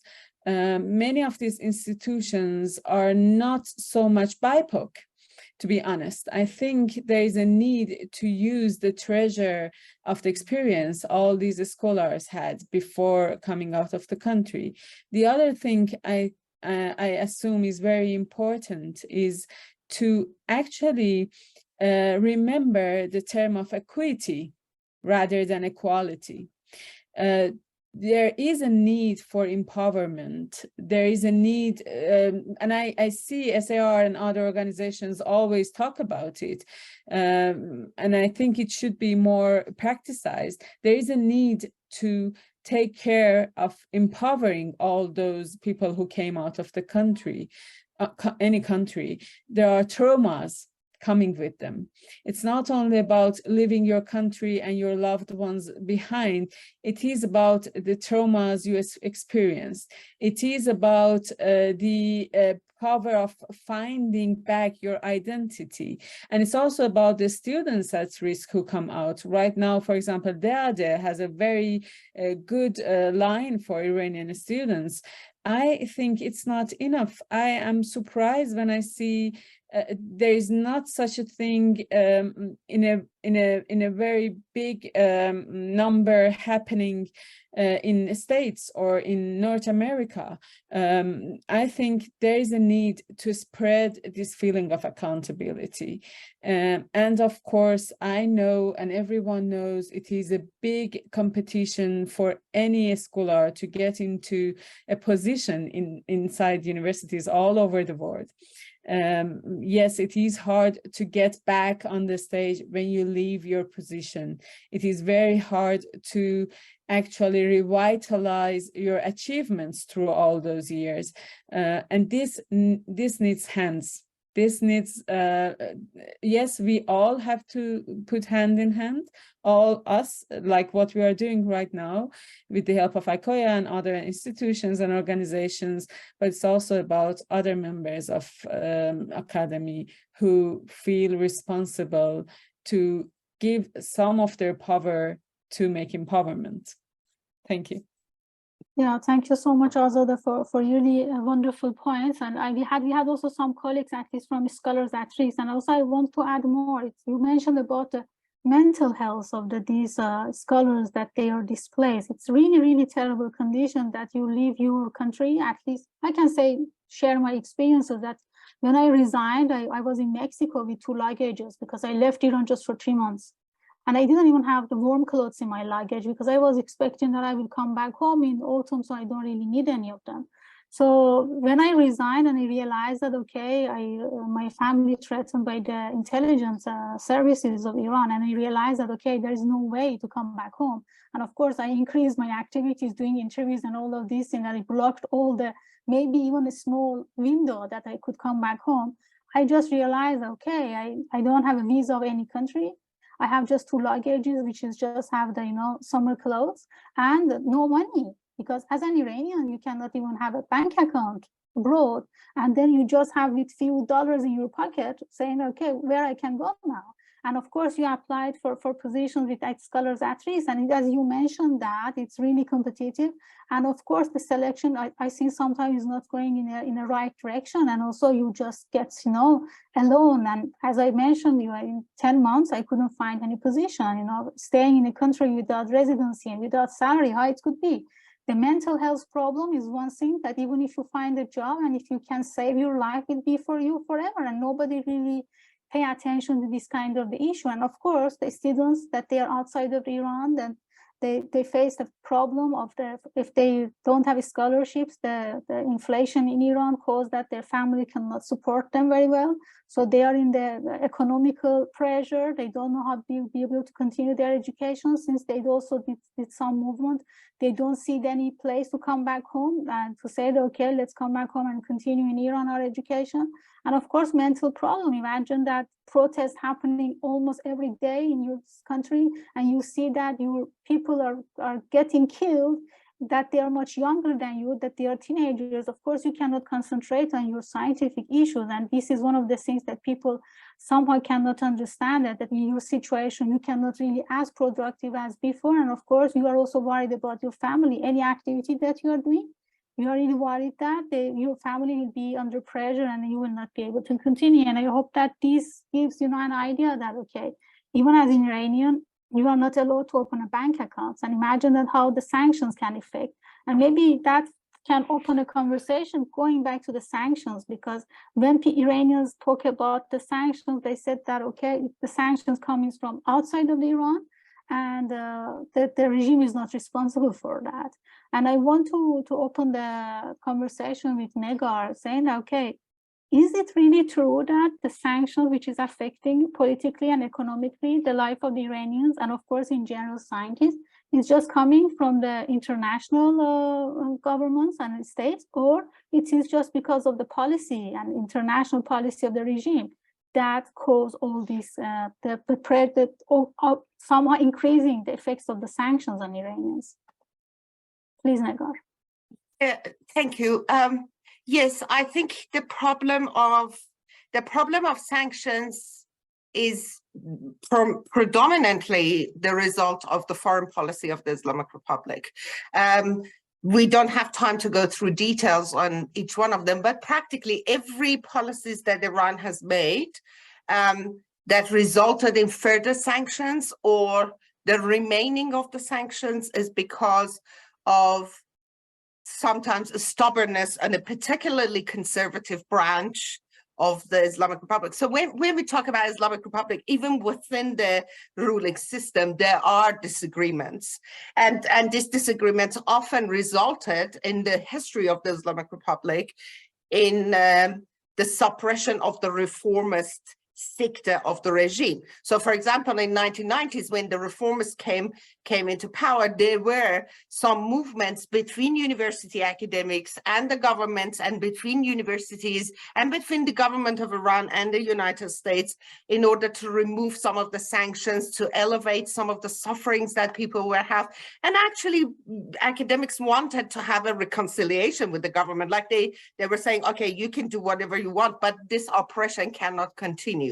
Now, what happened in late 1990s, is that not only the conservative sector of the Islamic Republic won the debate against the reformists, but they actually eradicated any attempt for the reforms. We went back to a very, very draconian nuclear policies that resulted in further sanctions.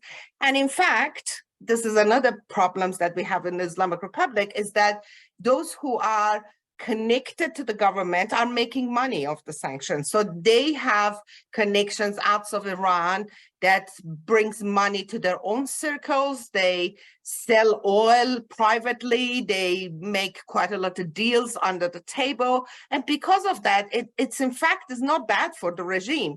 But the money, and I have always maintained that, the money has always been prioritized to the oppressive systems of the regime. So any cents that goes to Iran is now going to be feeding the oppression system that is now ruling the universities, because for the regime, for totalitarian regimes in general, survival is the only goal. So if the goal is that you can keep people in poverty, in fact, many of you can attest that sometimes keeping people in poverty is not necessarily bad for totalitarian states. It makes politicians more appetizing if they come and give you a bag of potatoes, which happened actually in Iran in early 2000s. So populism grows as poverty is systematically grows in Iran, and that's so the regime is benefiting from the sanctions, and they continue to create more problem. Then you put money into that and you go, okay, we get rid of the sanctions. That also gives more system and money and breadth to the oppressive regime. So it's one of those problems that if you do it, there is a problem. If you take it out, there's a problem. Totalitarian states don't care about people. It's not democracy to say, okay, we give money to medicine and to eradicate poverty. That's not going to be the case. It's going to be more money into IRGC. It's going to be more power to the regime and more suppressive policies. And they would have money to support them. But what is very interesting is that even the outside of Iran, even outside like the United States and Europe, they have been trying to negotiate with the Islamic Republic too. The problem we have is that conservative core of the politicians in Iran are now practically dominated the whole array of politics with the help of the IRGC. So it's a combination, it's a militarization of universities. And that's why NCA mentioned at the beginning that now they want to have a military office in universities, because now we are moved from a totalitarian system that created silence by politics and by policies to a system that has to now militarize universities. And that is costly because, as you know, security is always costly. So the problems of sanctions pretty much requires a much more of a different panel to discuss, but it's a very challenging issue. And I don't think that regime in either way is going to help the people. Yeah, thank you so much, Negar, and I hope that clarifies how the sanctions affects the life of the Iranians. Of course, the sanctions are there because of the international policy of the regime, but as you mentioned also, they really love this kind of the sanction. We heard a lot from the many authorities of Iran, even the supreme leader, saying that, okay,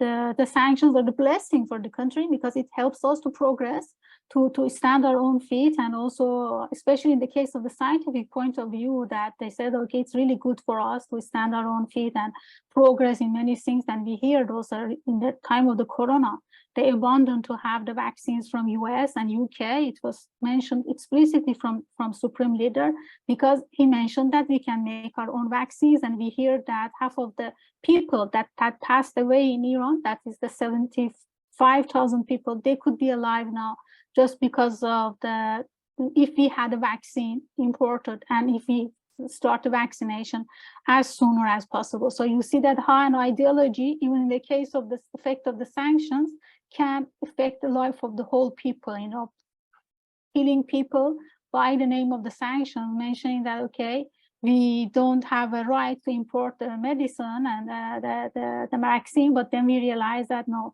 they wanted to prove that they can do it. So that's how it, for example, also as a physicist, I can mention that the sanctions imposed on Iran because of the nuclear deal that we have.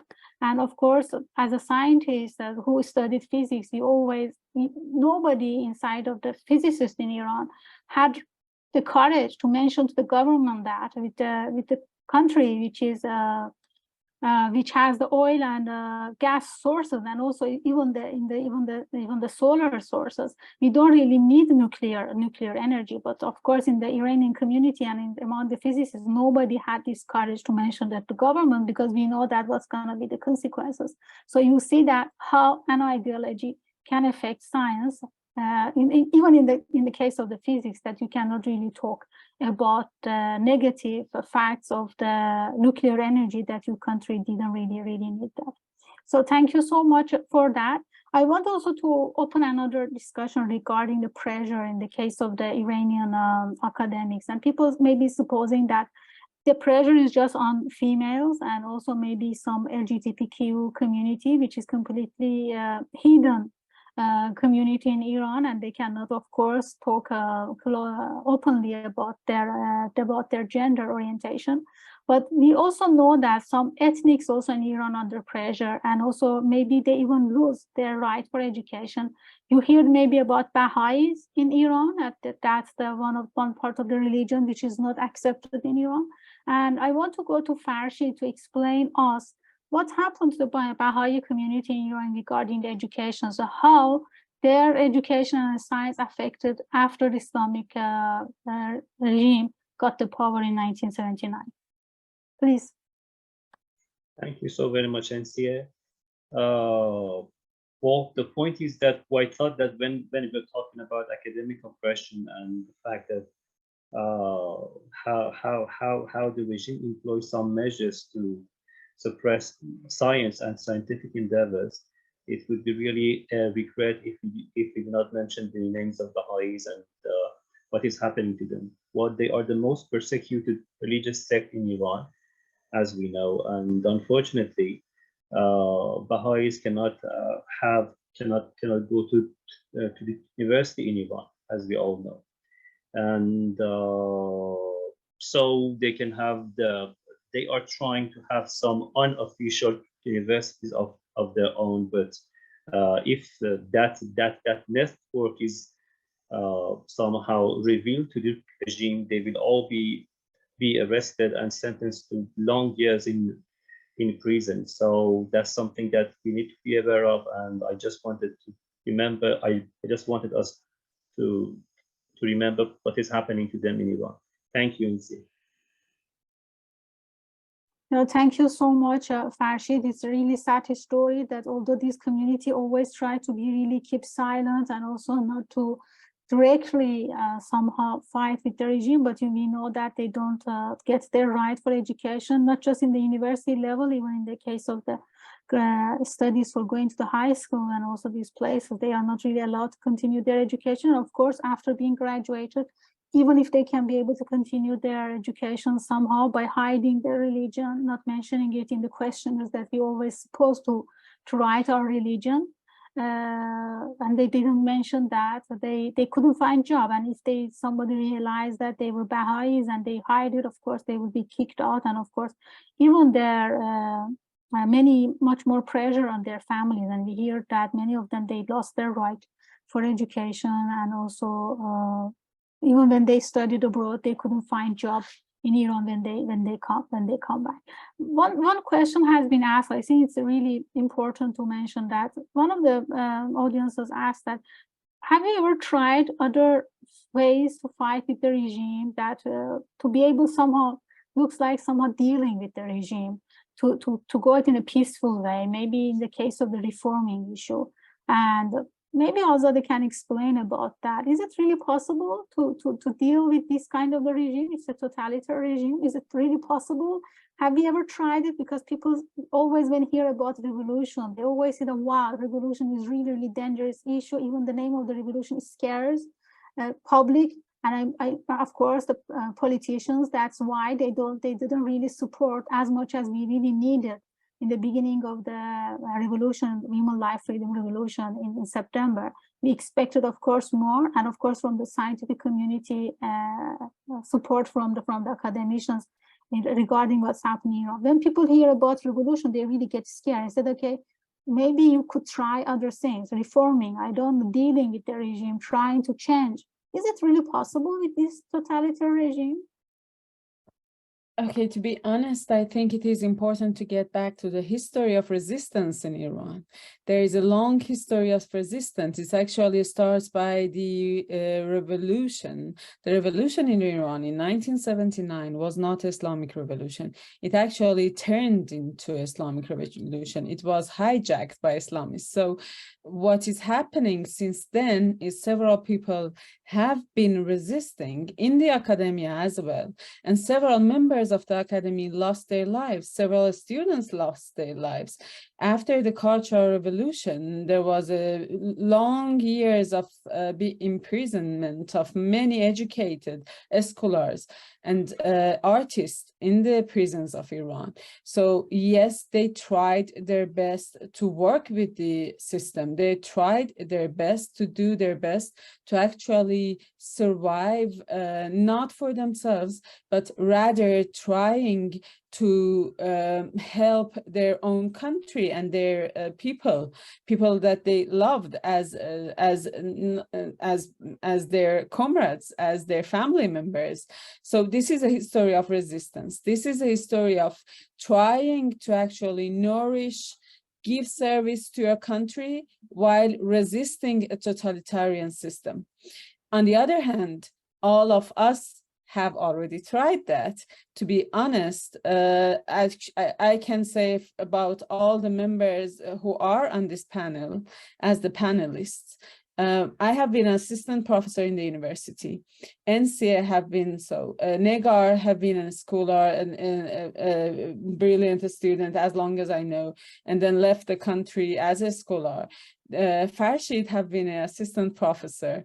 Sina have been a very active student. So yes, we tried our best. I did my PhD in Switzerland. I went back to my country to actually do my best for the utopia I was searching for.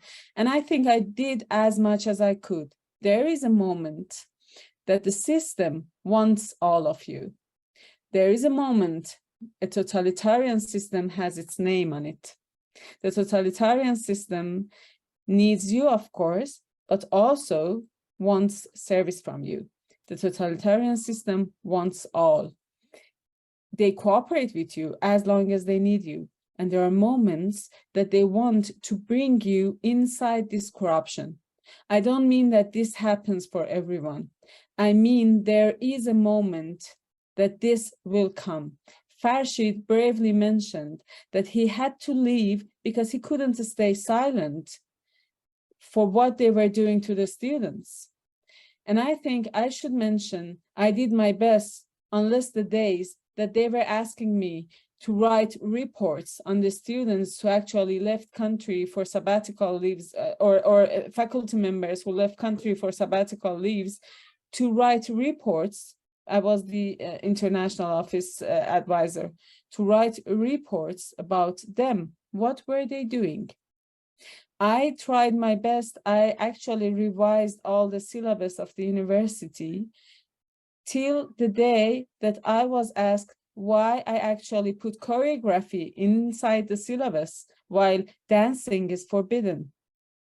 So am I the one who should say, yes, you are right, dancing is forbidden, let's keep it like that, and kill the dreams of many, many students who are actually longing for dancing, watching YouTube videos, trying to self-learn things, which is actually not possible to do it self-learn as a professional. They are artists. They came to study art. They are not like amateur artists being interested in something. So there is a moment that you have to face the reality. There are solutions. We all tried them, and there are still very brave people, courageous people inside the country who are trying them. We are not the only ones. There are still people who are able to stay. There are still people who are able to keep their profile low but there is a moment that your profile is not low anymore and you are forced to leave. Yeah, thank you very much, Azadeh. You mentioned a really great point, and one of the reasons that forced me, somehow encouraged me to resign was that after coming back to Iran, after doing my PhD in Germany in 2012, I also tried to resist, in any sense that I could do that. But the point is that I was, just simple example, I was always putting my picture in my social media without scarf, showing that, okay, I'm not really obeying the compulsory hijab. And I knew that that can face losing my job in Iran, because it's forbidden. Even in social media, you cannot do whatever you want to do, so they are detecting you. And also, of course, I was visiting several institutes outside of Iran, of course, visiting several colleagues that they could report what I'm doing. I'm not wearing hijab when I'm outside of Iran. But when I heard about death of Mahsa, I just said, okay, I could be Mahsa. I knew that the risk of not wearing hijab in social media or abroad could be losing job, but I could never imagine that could be death. So why I should resist, why I should continue working for this regime, even if one person can make a movement, let's just do it. So then I think none of us regret what we have done in our countries, and we are really proud of that. And we hope that the others also that are listening us, be the voice of the Iranians. If you have academic freedom, if you have a voice of the talking about that, please just don't ignore it. Try to, when you see Iranian colleagues, please ask them what's happening in Iran, and then trying to get more information. So we are almost going to the end of the panel. So we have just 3 minutes. I just want to give 1 minute to each of you. And I'm starting with Farshid, if you want to conclude with last minute, what you want to give us as a take-home message from this panel. Thank you so very much, Ensia, and thank you so very much, everyone. I just wanted to mention that, well, I have this memory right now. I had this lesbian student who said that, well, one day she came to my office and she said that, well, my father has understood that I'm lesbian, and if I return home, he's going to kill me.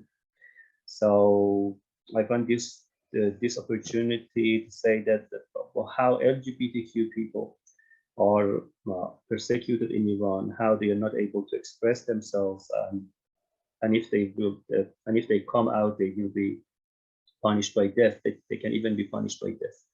And that's it. We need the help of the international community. And what is happening right now at the international level, I think that is a disgrace to humanity, to those countries who claim that they are the cradle of human rights in Europe and the West.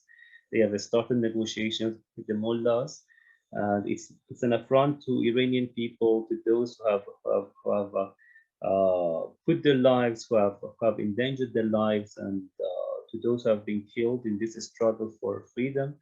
And we need the help of the international community, especially the academic international community.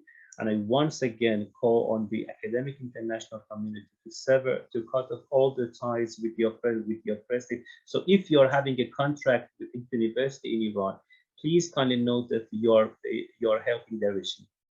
Because right now in Iran, the officials, the authorities, and so on and so forth, they are all close allies of the mullahs.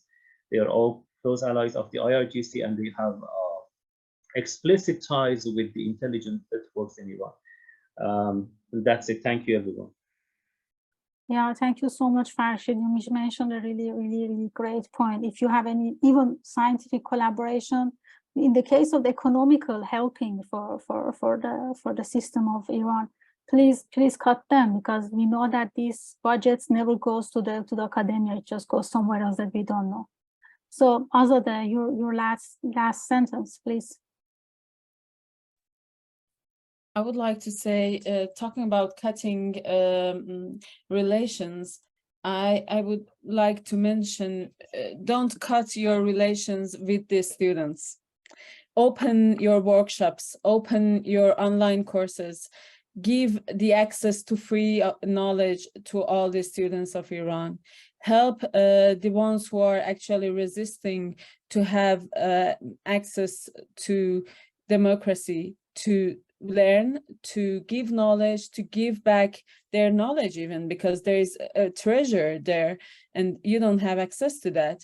So I think stay in connection, but make it through open channels, make it through democratic channels, give chances to students to attend your courses, give chances to participations, and give scholarships. Not all the students are going to stay out of the country. I went back, and there are many who long to go back and change things and make things better. Thank you. Yeah, thank you very much, Azadeh. That's really, really good point. If you give the scholarship to Iranian students, doesn't mean that they will stay in your country forever. Of course, they love their family and their country. Of course, they want to come back and give the service to the society. And I hope that will be really understandable. So Negar, please. Thank you. Just saying goodbye. Thank you all for organizing this. It has been a privilege and an honor to be with you guys on the panel, to my esteemed panels. And thank you very much for all of you who spent a couple of hours with us and listening to us. I live in New Zealand, and we do have an act in New Zealand that considers academics as the critiques and conscience of society.